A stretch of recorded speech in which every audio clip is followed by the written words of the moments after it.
আজ সকাল 9:30টায় নগরা একদম পঞ্চায়েতের জিপ্তিপতা থেকে বাড়ি বাড়ি প্রচার আমি শুরু করেছি।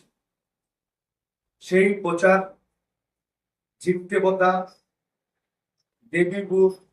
দেবীপুর করালিপাড়া হয়ে এই মুহূর্তে একটু আমরা এক কর্মী, তিনি আমাদের গত পঞ্চায়েত নির্বাচনে অত্যন্ত লড়াই দিয়ে দুর্বৃত্তায়ন তৃণমূলের কাছ থেকে পরাজিত হয়। সঠিক ভোট হলে তিনি আজকে আমাদের নির্বাচিত জনপ্রতিনিধি হতেন। তার বাড়িতে তার অনুরোধে চায়ে বসেছি। কিন্তু একটা জিনিস, গতকাল থেকে আজ পর্যন্ত মা বোনেদের কাছে যেভাবে সাড়া পাচ্ছি, কি অভূতপূর্ব।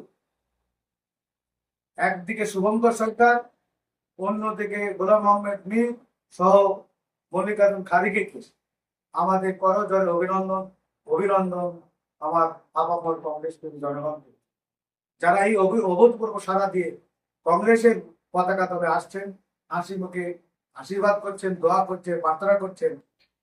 এই দোয়া আশীর্বাদ প্রার্থনা আগামী 4 তারিখ যখন ইভিএম এর ভোটার খোলা হবে, আশা করি এর সুফল আমরা পাবো, জয়যুক্ত হব। ধন্যবাদ সবাইকে। ধন্যবাদ। আপনারা ভালো থাকুন, সুস্থ থাকুন, গরমে নিজের শরীর ভিক্ষা করুন। ধন্যবাদ সবাই।